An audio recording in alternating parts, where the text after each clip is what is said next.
안녕하십니까. 신인균의 군사TV 한국군 무기대백과 시간입니다. 자, 매주 한 번씩 돌아가면서 우리 육해공 해병대 무기 하나씩 소개해드리고 있는데 오늘은 육군 무기입니다. 그 중에서도 육군 항공이죠. 여러분들 이거 아시죠? 육군 항공의 골칫거리 헬기입니다. BO-105 정찰 헬기 알려드리겠는데요. 독일제 헬기인데 이게 도대체 무슨 사연이 있길래 육군에서 이걸 골칫거리로 생각하는지 한번 알려드리도록 하겠습니다. 코브라 공격 헬기를 도입을 했죠. 그렇게 해서 이 코브라와 짝을 이룬 정찰 헬기가 필요해진 육군입니다. 그래서 1988년도 4월 달에 육군은 합참에 경전투 헬기 147대 소요 제기를 했습니다.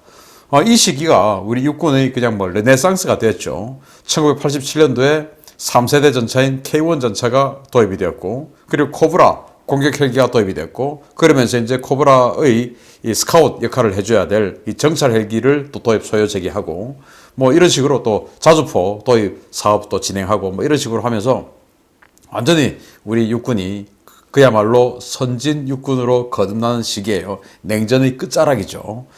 냉전의 끝자락이기 때문에 이런 소요 제기가 아주 수월하게 됐습니다. 언제 세계대전이 일어날 줄 모르니까. 그래서 1988년도에 우리 육군은 147대의 경전투 헬기가 필요하다. 왜? 코브라하고 짝을 이루어야 되기 때문에. 그렇게 해서 소요 제기를 했습니다. 너무도 늦은 벤치마킹이었죠. 육군이 꿈꾼 육군 항공의 모습은 원래는 이랬습니다. 코브라 헬기가 날아가고 그 앞에 여기는 이제 미국인데 바로 이제 카이오와 워리어 헬기죠. 이제 이렇게 해서 카이오와 워리어라는 아주 기동성 좋은 경량 헬기가 앞에 가서 정찰을 합니다. 그렇게 해서 저걸 이제 딱 발견을 하고 나서 그리고는 코브라에게 알려줍니다. 그러면 이제 코브라가 가서 공격하는 거. 초창기에는 이랬지만 나중에 카이오와 워리어에게 이제 상부에 다 센서들, 다 탐지 장비 다 달고 이제 주야감 다 헌팅하고 자 이렇게 하고 이제 여기는 사격하고 이제 타격하고 이제 이런 식으로 조를 이루어서 했는데 그런데 이제 이 시기에 냉전이 끝나고 걸프전 시기가 되고 미국은 이제 코브라를 아주 짧게 끝내버리고 아파치 헬기를 도입했습니다. 근데 아파치 헬기는 스스로 롱보우 레이더라는 이 아주 걸출한 탐지 장비를 가지고 있었기 때문에 이 코브라 시절처럼 이 스카우트 헬기, 정찰 헬기가 이만큼 필요하지 않았던 거예요. 그래서 이 냉전이 끝난과 동시에 미국이 아파치를 쓰는 걸 보고 우리도 아파치를 가져야 되는데 이런 생각을 육군 항공이 하기 시작했습니다. 그런데 아파치 도입해야 되는데 아파치 보니까 미국은 롱보우 레이더로 그냥 스스로 헌팅하는데 그러면 우리는 이거 어떻게 하지? 이제 이런 이 딜레마에 빠지는 시기가 되었어요. 자, 어쨌든 이 냉전이 끝나고 나서 굉장히 큰 사업이었어요. 147대의 헬기를 도입한다. 냉전 이후에는 정말 큰 사업 중에 하나니까 미국, 유럽 이런 유수의 업체들이 이 사업에 달려듭니다. 그렇게 해서 대한항공과 맥도날드 더글라스가 손을 잡고 500MD를 내놓습니다. 그렇지만은 우리 육군은 500MD가 너무 작기 때문에 그보다 좀 더 큰 체급의 정찰 헬기가 필요해서 이 사업을 하는데 대한항공은 눈치도 없이 500MD를 가지고 들어와서 이렇게 들이댔어요. 그러니까 이제 바로 광탈, 바로 그냥 아웃돼 버렸습니다. 그리고 이제 이 이탈리아의 아우구스트사가 산미그룹, 한국의 산미그룹하고 손을 잡고 현지 법인을 세워서 산미 아구스트 항공이라는 회사를 세웠어요. 그렇게 해서 이제 이탈리아의 아구스트 A109 이 모델을 가져와서 여기다가 이제 건포워드 같은 거 붙이고 탐지 장비 붙이고 해서 정찰 헬기, 경전투 헬기로 쓰기 위해서 이제 사업을 들이밀었습니다. 이탈리아 같은 경우는 이 아구스트사에서 이 A109 이 헬기를 바탕으로 해서 이걸 이제 공격형으로 가다듬어 만든 게 바로 T129 바로 망구스타 헬기죠. 그 T129 망구스타 헬기를 이탈리아가 자기네들 쓰고 그리고 이제 그 라이센스를 터키에게 팔았죠. 그게 이제 T129가 되었고 이탈리아는 A129 죄송합니다. 하여튼 그런 계보가 있습니다. 그리고 대우중공업은 이 독일의 MBB사하고 손을 잡고 BO-105를 가져오기로 합니다. 지금은 이 방위 산업이 굉장히 이제 좀 규모가 좀 커지고 해서 나름 기업들이 경쟁도 하고 이렇게 합니다만은 이 시기만 하더라도 그냥 국가가 거의 나누어 주던 시기의 끝자락이었습니다. 그래서 그전에는 뭐 규모의 경제가 안 됐기 때문에 방산업을 하면 그냥 이 우리 국내 기업들이 국가에 봉사하는 거였죠. 야, 니들 전경유착해서 돈 많이 버니까 현대 니들은 탱크 다 만들어. 그래서 지금도 탱크 로템에서 현대 로템에서 만들죠. 그리고 장갑차 니들은 대우 니들이 만들어. 그래서 이제 당시 대우중공업이 장갑차 K200 장갑차를 만듭니다. 그 대우중공업이 나중에 두산에 팔리고 그 두산은 또 한화에 팔리고 이제 이런 계보가 있어요. 그리고 삼성 니들은 자주포 만들어. 그리고 자주포는 조금 또 물량 부족하니까 해병대 상륙 장갑차도 니들이 만들어. 그래서 이제 삼성 테크윈이 K9 자주포, 그 이전에는 K55 자주포를 라이센스 생산하고 그 다음에 K9 자주포를 개발하고 해병대의 KAAV A1 그 7A1 그 상륙 돌격 장갑차를 삼성 테크윈이 만듭니다. 그게 또 이제 하나에 지금 팔렸죠. 이런 계보가 있어요. 그래서 당시 이제 항공 산업을 하면서 삼성항공에게 KHP 사업, 즉 F-16 라이센스 사업을 삼성항공에게 주기로 했으니까 그럼 이제 대우는 우리는 이렇게 돼서 그럼 니들한테 헬기 사업 줄게. 이제 이렇게 순서가 돌아가는 거예요. 그래서 결국 대우가 이 독일의 MBB하고 BO105를 가지고 와서 하기로 했고 그걸 이제 대우가 윈하고 먹어버렸습니다. 만약에 이때 산미가 이 A109 이걸 먹었으면 어떤 역사가 진행되실지 또 좀 궁금하네요. 아무튼 이렇게 해서 대우가 먹었어요.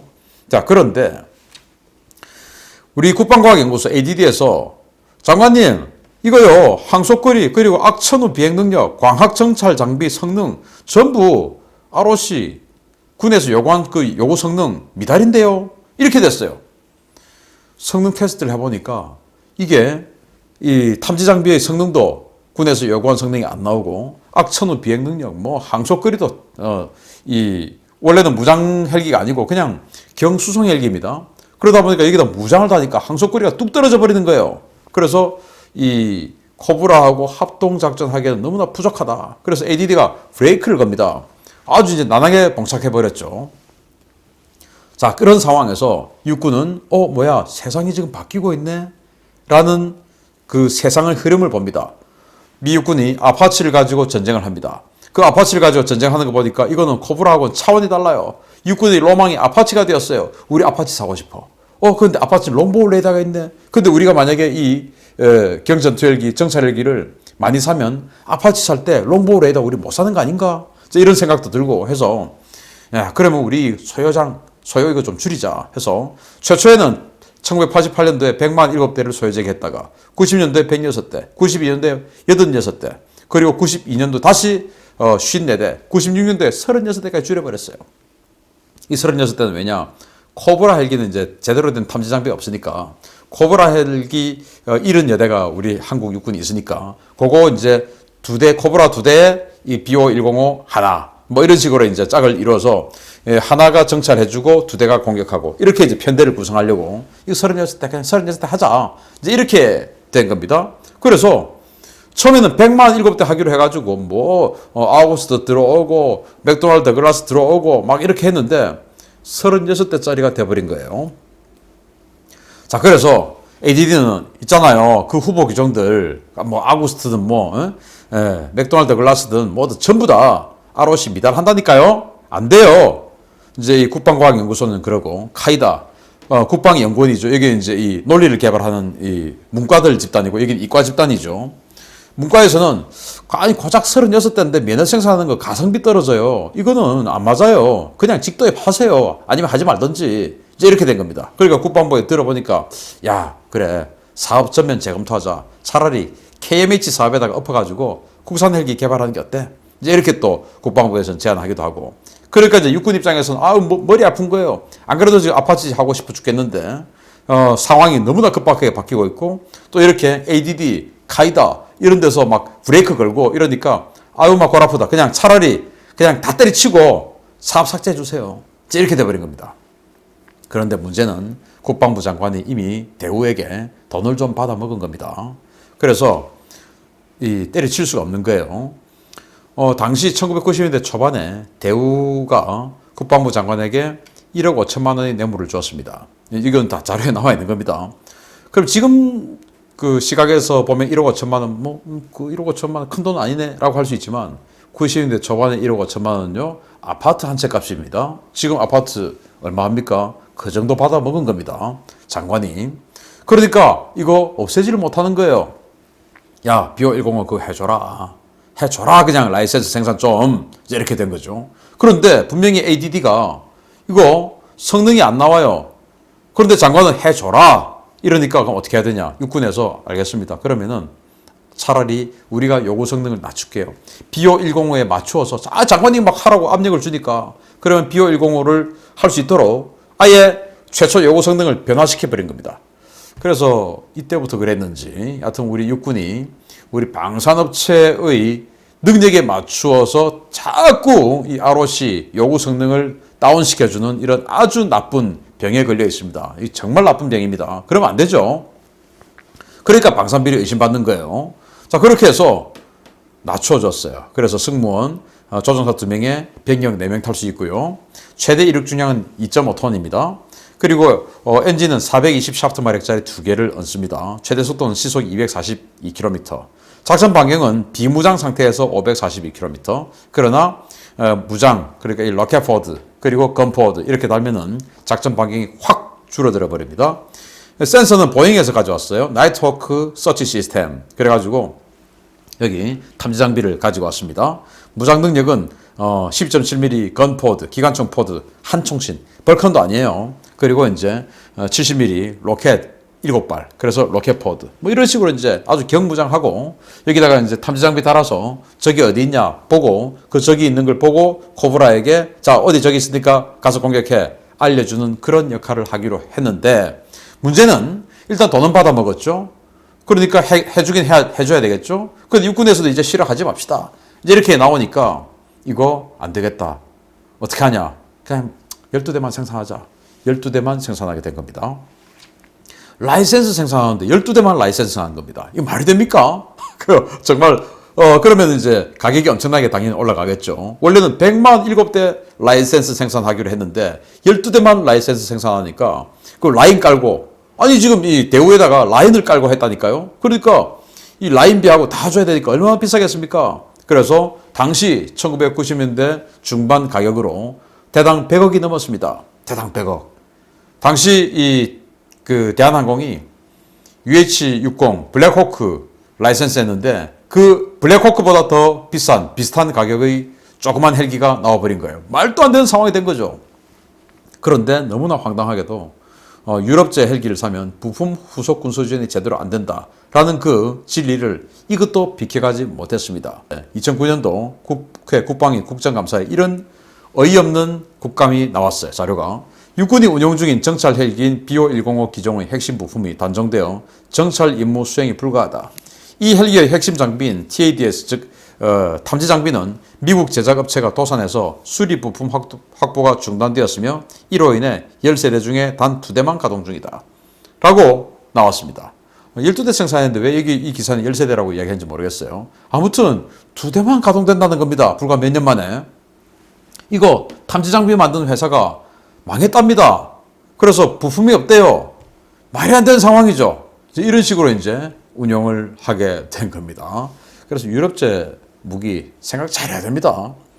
그래서 버리지 못해 쓰는 골칫덩이냐? 퇴역은 언제쯤 하냐? 근데 기동성은 좋아요. 이 탐지 장비 다 생각 안 하고 무장 생각 안 하고 하면 기동성은 좋습니다. 그래서 우리 한국 육군이 가지고 있는 헬기 중에서 유일하게 루프 기동이 되는 즉 뒤집어서 비행할 수 있는 헬기가 바로 이 BO105예요. 지금 현재 있는데 어쨌든 이 헬기하고 500MD하고 500MD 디펜더죠. 그거 하고 다 합해가지고 이제 LAH로 교체를 하게 되는데 그 LAH로 교체하기 전까지는 육군에서 이렇게 남아서 코브라 부대하고 같이 운영합니다. 그래서 제가 이제 코브라 부대하고 정찰하기 위해서 편대 비행하고 하는 모습도 제가 실제로 가서 보기도 하고 했는데 그렇지만은 제대로 된 성능은 안 나온다. 라는 그런 말씀을 드리고 그래서 무기체계 도입하고 할 때 업체의 이익 그리고 장관이나 이런 결정권자의 비리 이런 것들 제발 있어서는 안 된다. 업체가 먹고 사는데 우리 군이 희생해서는 안 된다. 업체 능력 안 되면 도태돼야 되죠. 자본주의 사회니까. 그리고 장관이나 뭐 이런 최고위층들이 뇌물을 받아먹고 자기의 이익을 챙기기 위해서 이렇게 군대에게 이런 식으로 떠넘겨서는 안 된다. 아니 12대 라이센스 자기 1억 5천만 원 받아먹은 것 때문에 그 나쁜 놈 아닙니까? 그래서 그런 자들은 저는 뭐 정말 이런 자들은 진짜 그냥 정말 입에 담기도 힘든 꺼내서 다시 하는 거 그런 걸 해야 될 정도로 저는 나쁘다고 생각하는데 아무튼 그런 자들 반드시 밝혀내어서 우리 일벌백계 해야 됩니다. 그래서 이 국가 안보를 자기 이익과 동일시하는 자들 속아냅시다. 그게 바로 이 BO 105가 주는 교훈입니다. 빨리 좋은 회기로 바꿔줬으면 좋겠습니다. 마치겠습니다. 감사합니다.